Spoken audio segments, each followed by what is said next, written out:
All right, Supra Sessions episode 4. Today we got Jack Ratkovich.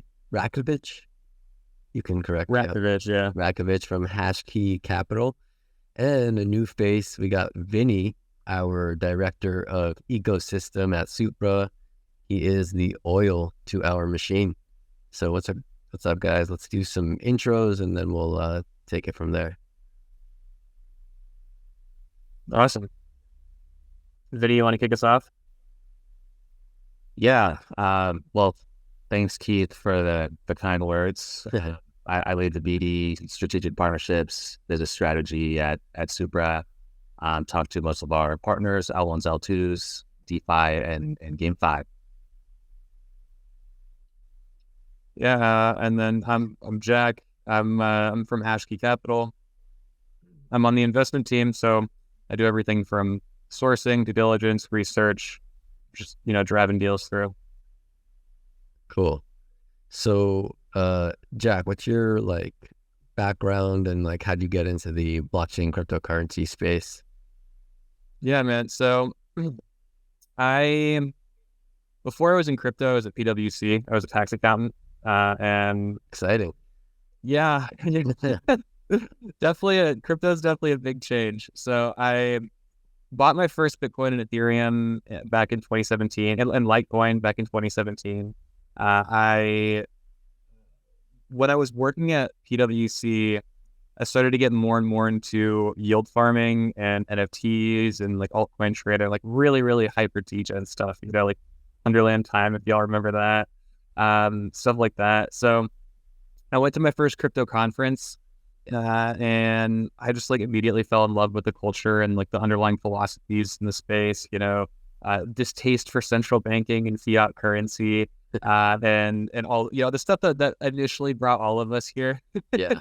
And so as soon as I got home, I put in my 2 weeks notice. I started a DeFi company with some friends of mine, just a small lending protocol called Tender Finance. And I left that late last year, so late 2022, to join HashKey on the investment team. Nice. Vinny, I'm sure I know this, but what was your entry into the space? Yeah. Wait, Jack, also, are you still holding that Litecoin? No, I'm not. Okay. Yeah, I think it's always very helpful to have a DGen background, and of course you have some TradFi background. Just the combination of both. You were a product user and an end user and an hobbyist first. So I think that makes for a good combination. Yeah. As for me, I started as a crypto hobbyist in 2017. Started in investing during the ICO days, and I just continued to follow the market. Chainlink was one of my first investments, so I've been following the Oracle space, and I ended up working for API3 or Oracles, and then I switched to Supra. Nice. Cool. So I know, Jack, we were talking before, and I was asking you what's exciting you about the space these days. Obviously there's different narratives popping up all the time, and things change super quick. But something that you echoed was the real world asset tokenization narrative. So I know that's encompasses a lot of things. So I want to dive into that and hear your thoughts and what you're excited about. Yeah, for sure, man. So obviously my background's in DeFi, I'm absolutely identify DGen, but to be honest with you, as a venture investor over the last year, it's been pretty tough to be excited about DeFi. For obvious reasons, right? The bear market obviously is kind of put a damper on everything. But frankly, there haven't really been that many extremely innovative projects, specifically on the application layer for DeFi, right? There's been some cool infrastructure projects, but getting very excited about decentralized finance is tough when there's just not that much incredible innovation in the space. We have things like Eigenlayer and liquid staking is pretty exciting, but other than that, I think in order to provide value, like to make DeFi actually something that is valuable, you need to pull things off chain, and I guess kind of use crypto as more of a fintech, rather than using it in the way that it was used in the last DeFi summer, where it was just unsustainable yields that were powered by emission, right? I mean, I mentioned Wonderland Time earlier. They had like an 80,000, 8% APY, right? Like, that's obviously. I paid my tuition. Yeah, I paid my tuition on a lot of those. You're earning this token that just goes to zero. Yeah, well, see, you're lucky that you paid your tuition on a lot of those, right? But you paid your tuition with the money of the people who did it, right? Because I mean, what are those? They're Ponzi schemes, right? Like, everyone putting their money in a hat, circulating, then circulating the hat. The people who pull money out first, like, they get their bags. People who pull their money out last, they're screwed, right? So RWA is just necessary for the future of crypto. So that's what I've been really excited about right now. I think the really big narrative right now, that has everybody's attention in the RWA space is treasuries. And I think the reason for that is fairly obvious.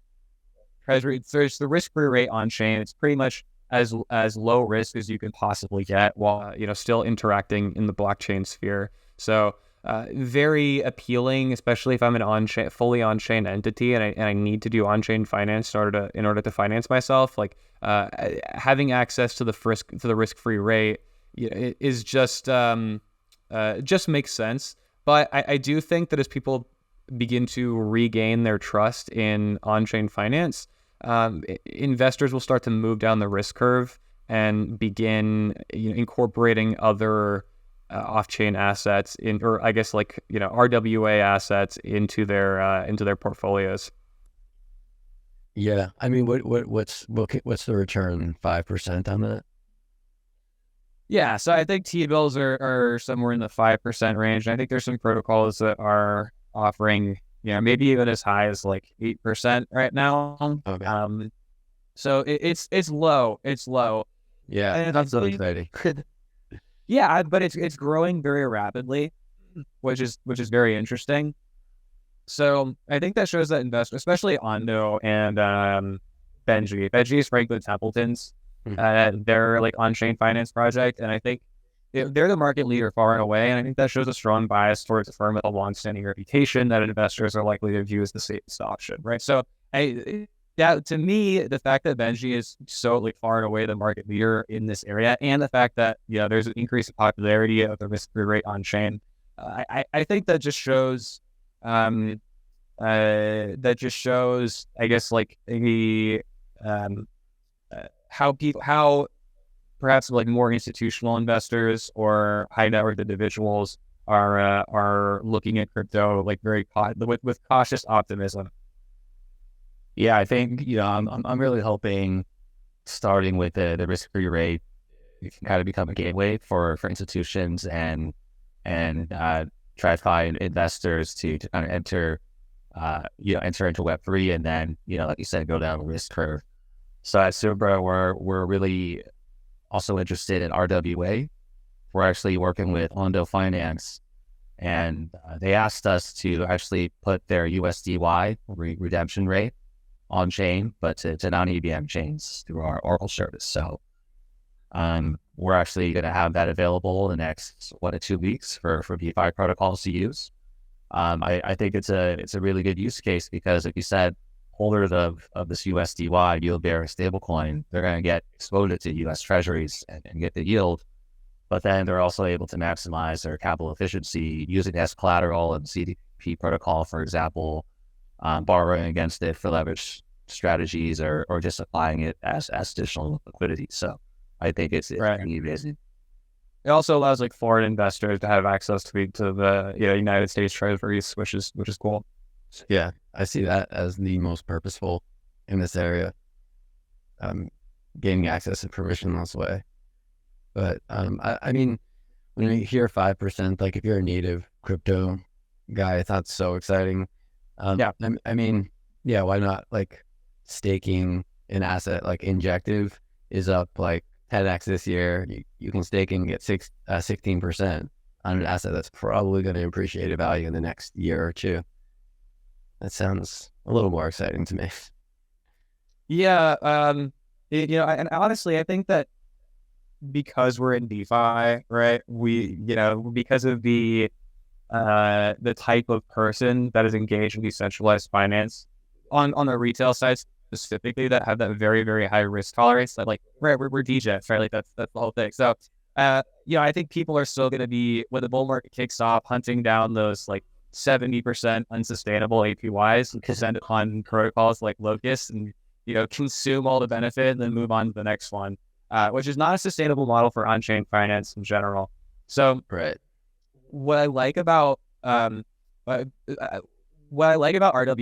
and honestly, I mentioned earlier that there hasn't really been anything that exciting in Web3 or in DeFi, I should say, anytime recently, aside from Eigenlayer, honestly. But I think the two big areas that I am excited about are RWA, obviously, and anything that makes Web3 more accessible to Web2 users. So I'm seeing a lot of projects right now that are working on creating either APIs for institutions to be able to access DeFi in a much easier way, rather than having to use traditional solutions on chain while still having the non-custodial aspect. And also projects that are offering Web3 yields to centralized exchanges and custodians and neobanks. So that's something that I find really interesting, that I think could be a pathway for a lot of capital to enter. Like the next wave of adoption in crypto will probably come from applications like that just abstract away the actual blockchain element of Web3 as much as possible. Yeah, logging in Google, no seed phrases. Yeah. So as an investor, are like most of the hot deals you're seeing kind of more on the infrastructure side, or some kind of project that's kind of bridging the gap between TradFi and DeFi? I'm talking about my thesis specifically, right? Every investor is probably going to have their own individual thesis. I will say, in aggregate, like over the last 4 years, infrastructure has been the safe bet for investors. So where investors have wanted to invest over the last 4 years has pretty much primarily been infrastructure. And I see that trend changing a little bit right now. I see when you say infrastructure, you would like oracles and exactly like a tech side of things, right? So, and I see, and also like layer twos and things like historical state proofs and ZK stuff, all that kind of stuff, right? So that's been the safe bet, because the thesis has been that even when people build on top of these infrastructure products, most of the value, or a lot of the value, is going to accrue to those infrastructure products, right? So I think now I'm beginning to see a bit of a shift in that sentiment towards people who are investors who are more and more excited about things in the application layer. Honestly, especially consumer products. I haven't spent too much time in that area, but things like secondary ticket sales services, fan engagement services, or fan engagement platforms, gaming, stuff like that. I'm beginning to see a lot more interest in those areas. And I think the thesis behind that is, if all we ever invest in, if all we ever build is infrastructure, what's the point of building the infrastructure in the first place? That's kind of how I feel right now in the current state. Yeah. Yeah. We definitely need that app that's, easy to use and that people need to use, I think. So I'm not sure what that's going to be yet. Any thoughts? Yeah. I mean, you have Definitive that just launched. They've got a great team, former Coinbase guys. I don't know if you guys have seen them, but they're institutional APIs for Web3 and also like portfolio automation. So, and I've seen a couple of their projects. Some are very early, so I'm not sure if I'm allowed to mention them by name just yet. But I'm seeing some projects that are doing wallets, non-custodial wallets that provide almost like a centralized exchange interface. And they also, some of them even have things like credit card attached, or like, I guess, like debit cards attached to them.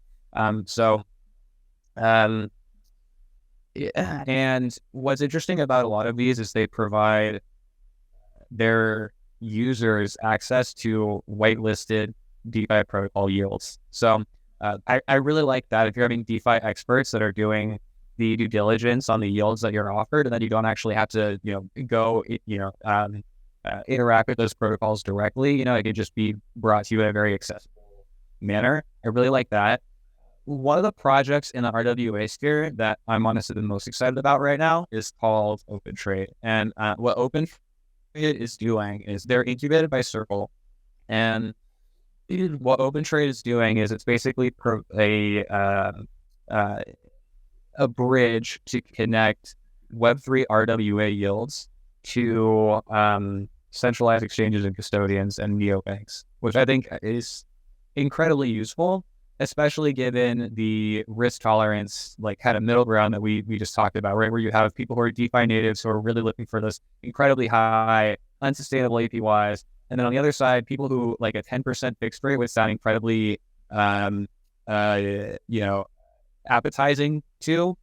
Those people are probably not interested in interacting on chain typically, unless a fully on-chain organization like a DAO, because there is an innate risk to even interacting on chain. How many millions of dollars have been lost in just fat fingering wallet addresses, right? Or how many billions of dollars have been lost from exploits and so on and so forth. So I think from what I hear from my conversations with a lot of centralized exchanges and custodians is the number one thing that these centralized providers want to be able to provide their users with is yield, especially fixed yield. So, there are millions of people on Coinbase who are probably never going to interact on chain, manually. But if you had a way to provide them yield, then they could get 10% on their money rather than having it sit in the bank account accruing, a fraction of a percent. Yeah. And at the same time, I think this solves a really big problem with a lot of these trade finance projects. So, we can go more into trade finance and the problems with it in a bit. There's a whole narrative surrounding it, but a big problem that I think a lot of these trade finance projects that are really interesting are going to face is you need a lot of starting capital to create a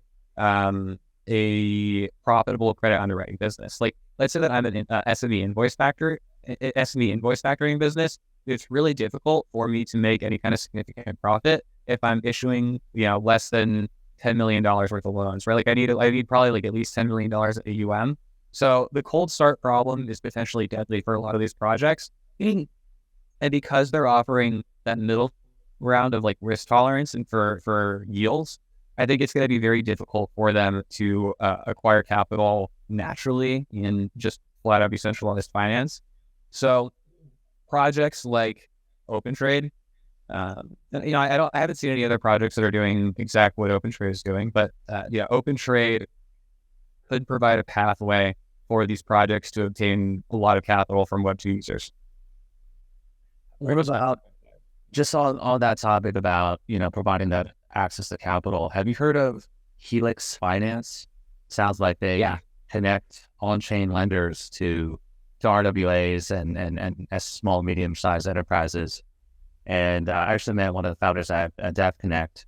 And from an Oracle standpoint, he was wondering if you could put LIBOR and CYBOR rates on chain and kind of see how they need some benchmark interest rates for the basis of borrowing. But, it was really interesting to me because, you're allowing businesses to access global capital and lenders to get yield, but it's uncorrelated with the crypto volatility. But totally interested in what you think about that.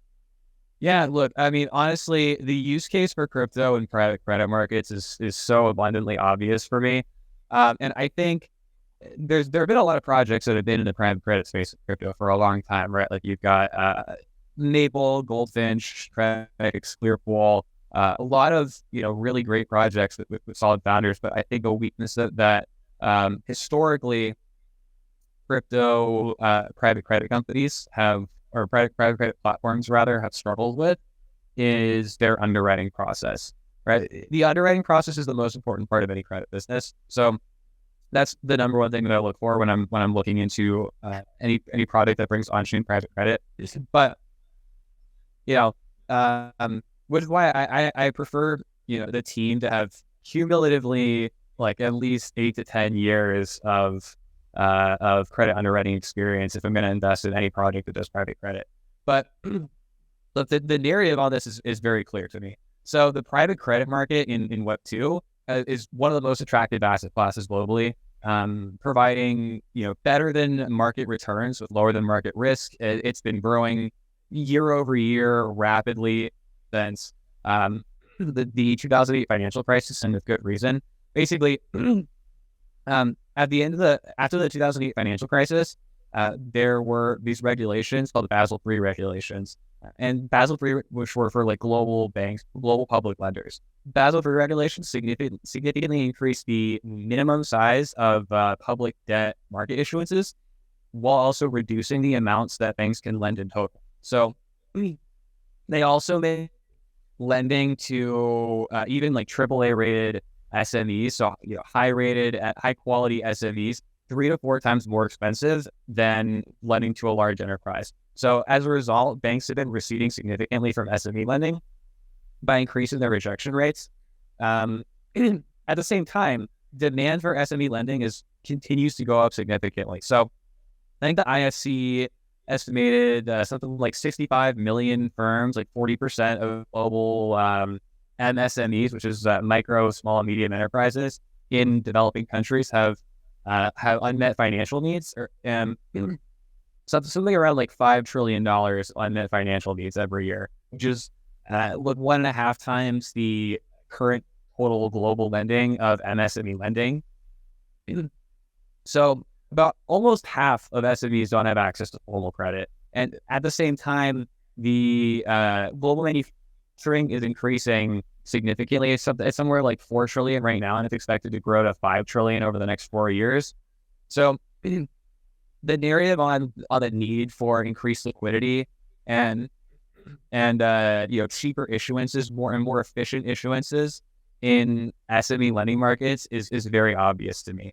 And for SME invoice factoring right now, the returns on that for an SME lender in Web 2 is something like 18 to 22%. So after OpEx and all the underwriting costs. Underwriting is very expensive, by the way. So after OpEx and all the underwriting costs that are involved with running a business like that, if you're sourcing liquidity on chain, you could easily offer like somewhere in like the 10, maybe even like 15% range APYs. And if you want to offer it like fixed in any market, like a 10% fixed APY, there's a product that I'm actually I'm actually aware of right now called Credible, and they're basically there's been a number of projects that are doing some variation of this model that are focused on different markets. So they're specifically focused on SMEs out of India and the Arabian Peninsula, financing imports and exports between those areas.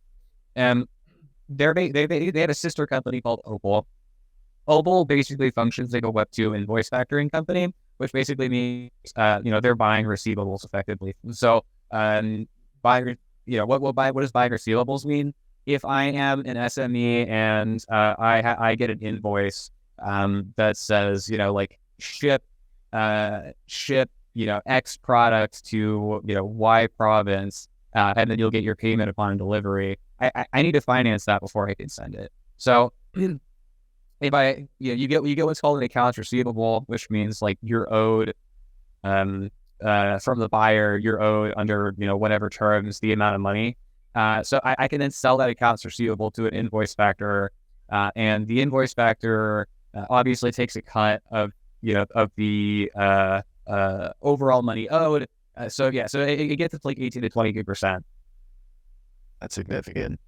Yeah.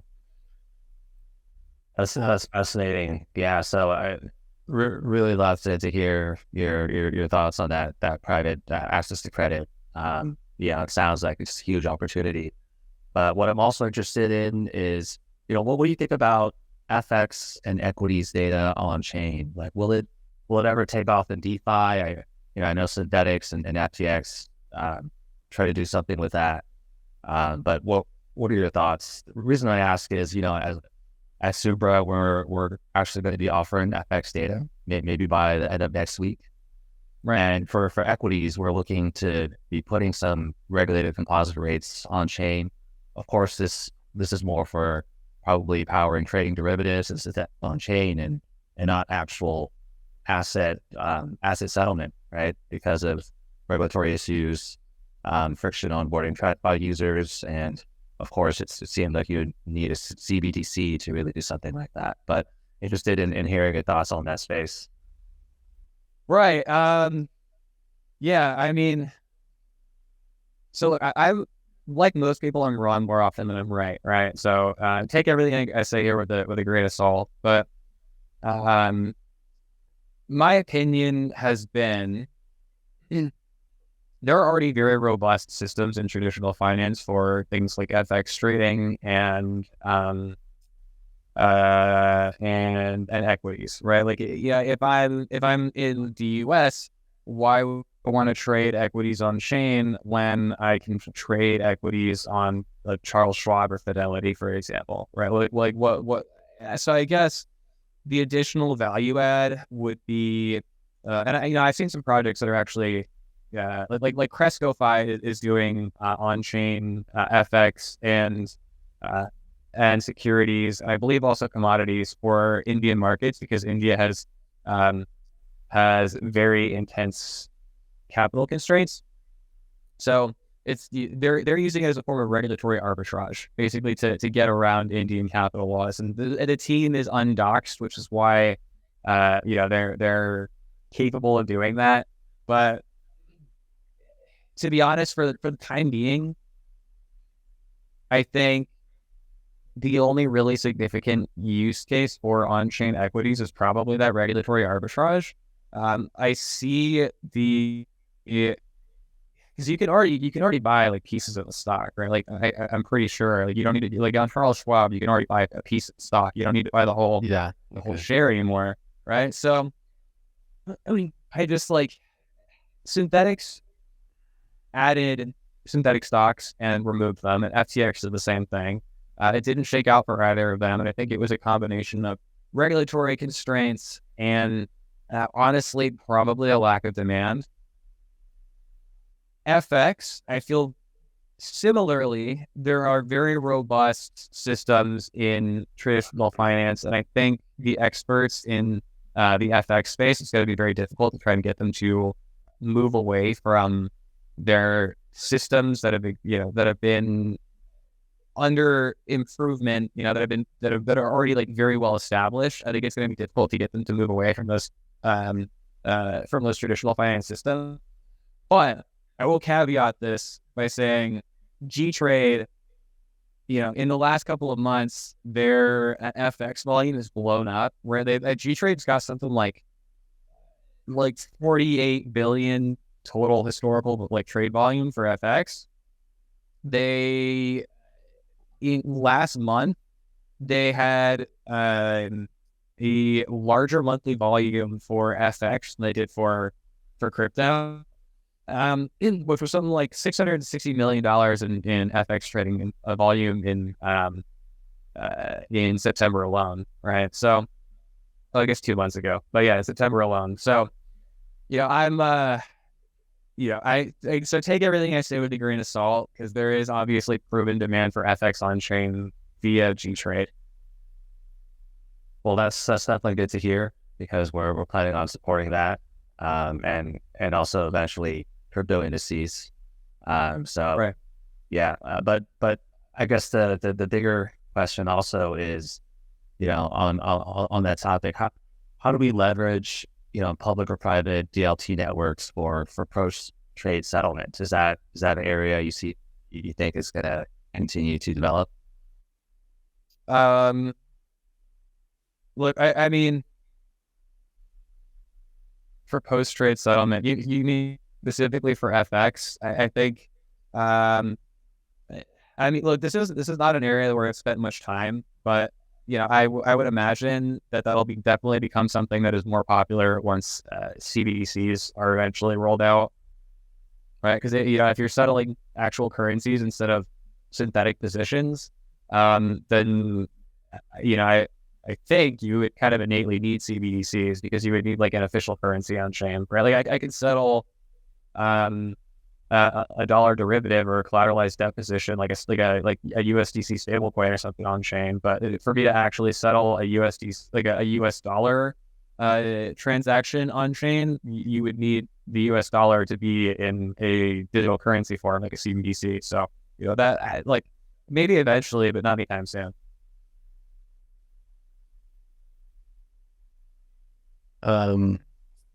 So what before this conversation, when I thought of real world assets, tokenizing real estate was something that I always, was excited about and see a use case to make the, properties more liquid, whatever it is. It could be a yield bearing asset, but I didn't have much time to go through that document you sent right before. But I did see that it's seen the least amount of growth in all those categories. Is that correct?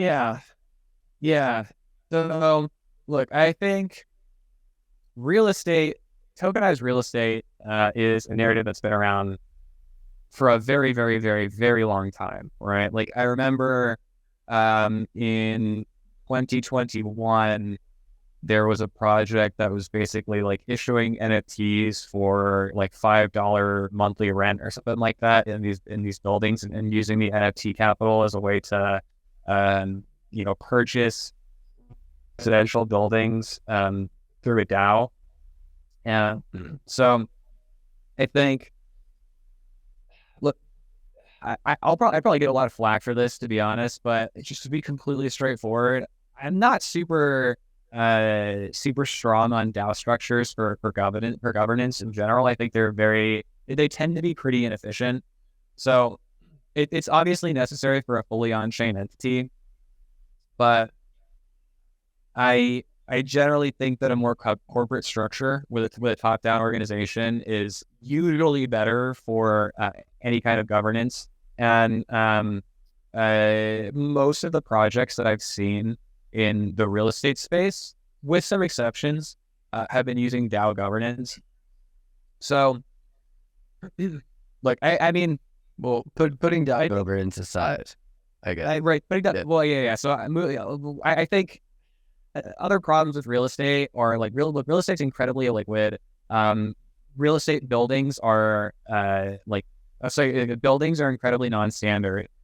And if I'm going to buy a property, I'm probably not going to want to buy a property that I've only seen pictures of online. Like I'm going to want to actually go to the property and check it out. And if we're fractionalizing a piece of real estate, I'm fractionalizing a house across like 100 or even like maybe even like 1,000 people. Are all 1,000 of those people going to come check out the house?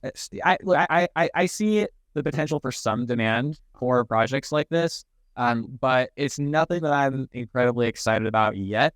I would say the best project that I've seen in this space was a project called MetaWealth that's specifically focusing on, right now, I think Eastern European real estate, which the growth in that area, real estate valuations has been huge. Their governance structure is really solid. I think, they have, for the DAO pretty much only votes on whether to sell a property or not. And then all the management is done by the MetaWealth organization itself. And then they have what's the project called? Token holders. MetaWealth. Cool. Yeah. But in general, it's not an area that I'm super excited about, to be honest. Not yet, anyway. Yeah, Jack, those are a lot of good points. I am interested if you've heard of a project called Mogul. I think heard of Mogul. They raised from Draper Dragon, Draper Associates, Avalanche Blizzard Fund, and some prominent angels earlier this year. But to your point, I think it seems like there's a lot of hurdles, but also a lot of opportunity in democratizing, just retail and institutional access to cash flow rental real estate. Right, it's like the largest liquid asset class, right? 250 or 300 billion or something in the U.S. And what's interesting is Mole is actually more like a Web 2.5 company. where they're just using blockchain, I believe Avalanche, for streamlining some backend operations and maybe creating a secondary marketplace with some DeFi components. But I think primarily what they're doing is they're allowing people to invest in cash flowing properties through like an investment club structure, like an LLC per property, and compared to investing in a real estate investment trust where you receive dividends with Mogul, you actually own a piece of that property and thus you inherit the tax advantages of it, like depreciation on the house.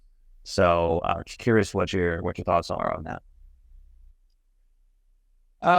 Look, I mean, my thoughts are the same, right? I guess when I'm thinking of tokenized real estate, a lot of these projects allow, use the tokens to provide direct ownership of the property. So yeah, I mean, no additional thoughts what I said prior. Well, I mean, look, I agree in principle, right? Like, real estate is one thing that nobody's making any more of, right? So, real estate is something that is going to become more and more expensive, all the time. And I think ideally providing democratized access to ownership is great. Yeah, like philosophically, definitely on board. Yeah, definitely on board philosophically. I don't think that I haven't seen any projects that make me think like we're there yet. Yeah. Yeah. Jack, I have a question. Does Bitcoin excite you? Yeah. I haven't looked. I haven't really looked into much of the Bitcoin layer 2s or ordinals or anything like that. I understand the necessity behind Bitcoin layer 2s to increase miner rewards, but it's kind of a shame to me that Bitcoin can't just keep operating as purely a store of value, because I think that was, well, it still is. I mean, yeah, no, I think that is exciting. Yeah, the simplicity of it. And it's always had a differentiated use case from Ethereum. Ethereum is like a decentralized computer network, and Bitcoin's always been the digital gold. And I've always really liked that about Bitcoin, and I've always thought like it would be really cool in the distant future if like countries started using Bitcoin as part of their like currency reserves, for example, right? Like along with like gold, oil, US dollars, etc. But so I guess we'll see where things go. I feel like that's happening, and we'll probably hear about it more and more. Yeah, so we're actually in talks with newer L2 that's on testnet right now. That they reached out to us. Of course, all L1s, L2s need Oracle infra, and they're actually doing EVM L2, bringing smart contract functionality, and using Bitcoin as a settlement layer. So I think that'll be pretty interesting. I guess I'll give you an update in about 6 months so everything works out. But it would be interesting if we were able to kind of just unlock a lot of the liquidity in Bitcoin as a store of value, but use that in DeFi. I think that's probably the most exciting use case people are going after when they think about these things. Yeah, for sure. Cool. All right, I guess final question is, where you see blockchain cryptocurrency space evolving in the next, let's say, 5-10 years and beyond? Over the next 5-10 years, I don't know. So I think, I've been thinking a lot about the potential for, or like what institutional adoption of crypto is going to look like. And I think most institutions are still very cautious about interacting with a public blockchain. So a lot of them are more interested in right now in like walled garden ecosystems. So like Aave Arc, for example, right? And I think, and also Canton Network. And I think a problem with these, like Aave Arc didn't catch on because it was too challenging to attract liquidity in a walled garden ecosystem. And any institutional alternative L1s for RWA, for example, I think are probably going to face similar challenges they fracture liquidity. The primary value of tokenization, other than programmable money, which is actually incredibly useful for like credit markets or any kind of traditional financing institution, which is exactly what Onyx is doing, right? Like with Onyx, they're using programmable money so that you can, so a financial advisor can adjust the portfolios of like 100 different customers at the same time, right? So so crypto is a fintech, right? More on-chain finance, less decentralized finance. But on institutions like I think the main reason, there's two main reasons why institutions prefer to use walled gardens right now, and one is like regulatory insecurity, right? Like they don't want to get hacked and they don't want to get screwed over by the SEC. And the other is because they want to pick up all the upside. They want to be running all the validators, which is why Canton Network is being used by Deloitte, Microsoft, I think BNP Paribas, and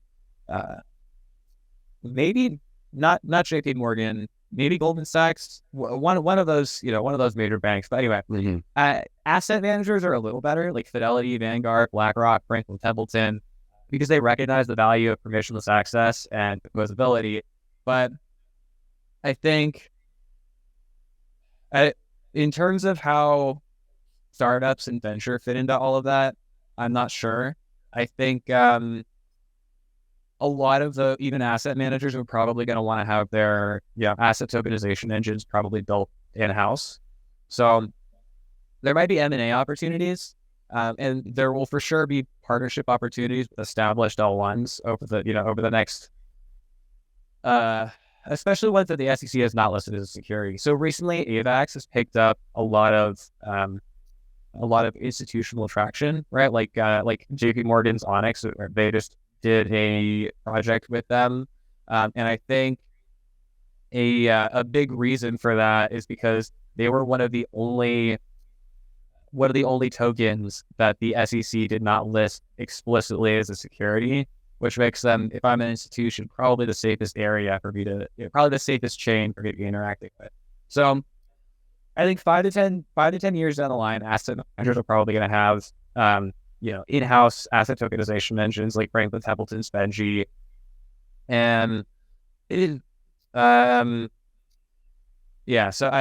in terms of what the crypto space will look like, it'll probably be a lot more institutionalized, a lot more regulated and compliant, right? Like it's been the Wild West, and that's inevitably going to change, just like it did with the internet, whether we like it or not. There will always be the decentralized, degen niche, I think, that kind of stays true to the roots of crypto and continues to do their like alternative financial system. But I do think that that's probably always going to continue to be a niche. Something that I do think could be very interesting, strong opportunities for RWA especially, and like bringing new assets on chain would be, I guess, like bringing more esoteric assets on chain that also function as solid collateral. So like credit default swaps, pass-through securities, things like that. But so I see crypto becoming more institutional. I see the role of RWA expanding significantly. And also, I would also, just on the purely DeFi side, I probably also see like in the immediate future, a lot of new projects being built up around the eigenlayer system. Cool. All right. And I guess I'll ask last question. You had about a Bitcoin price prediction, peak of the next bull cycle. Oh, dude, I have no idea. So I think, to be honest, I mean, we'll see what happens with the like Bitcoin spot ETFs and whatnot, and when those get approved, fingers crossed. I think, look, the most recent run up, what was the catalyst for the most recent run up? Like, do you guys remember? Like, just from like, I guess ETF. You're saying the past couple months?